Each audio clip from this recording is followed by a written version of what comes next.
Well, folks, brace yourselves. The new year gets closer, and along with it, so does the national spotlight. It's coming to Florida, whether you like it or not. That's thanks to the 2016 presidential election. Of course, by now, we've heard a lot of conjecture, speculation about former Governor Jeb Bush following in his family's footsteps and running for office in D.C., but it's another prominent Florida politician who could be joining the debate stage along with him.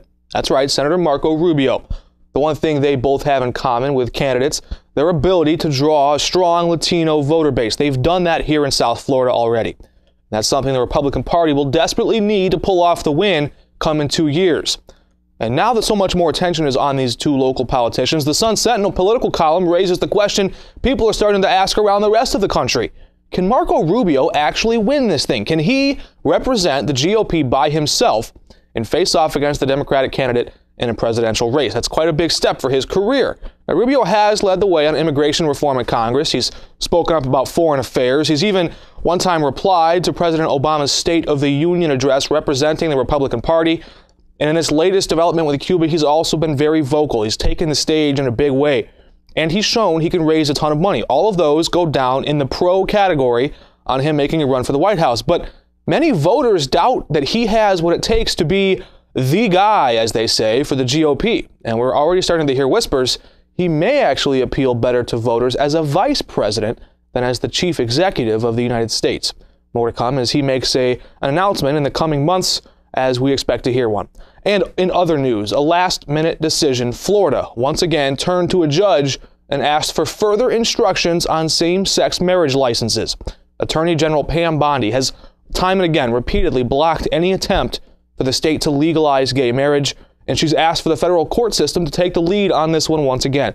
In August, a federal judge overruled the voting people of Florida and said a ban on same-sex marriage was actually in violation of the Constitution, something many other states have also done. Now, since then, state lawyers have warned they could issue criminal charges for any county clerk who issues those same-sex marriage licenses. Bondi said county clerks are not agents of her office or of the Surgeon General's office, and instead, they're independent constitutional officers, she says, and those clerks could be prosecuted for violating their office. In other news, a new controversy stemming from protest against police brutality. It's been a big story lately. The question here, should police be allowed to remove posters that read things like Black Lives Matter, or in some cases, Killer Cops on the Loose? Those posters hanging around towns in South Florida, police officers are calling them vandalism. Liberty advocates call it free speech. Now, the Palm Beach County Sheriff's Department is actively looking for two specific people they accuse of vandalizing street signs in Lake Worth.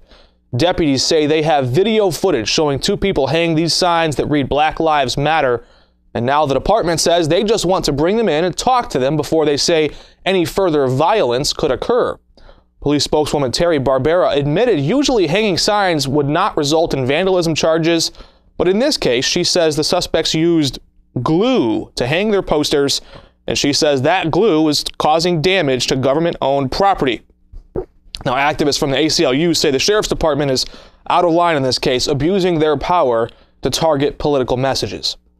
And in other news, 2 days in a row, a scare in South Florida stemming from a natural gas leak, but this time there was an explosion, a big fire. It happened in Boca Raton after a contractor there accidentally sliced open a natural gas line with a heavy power tool.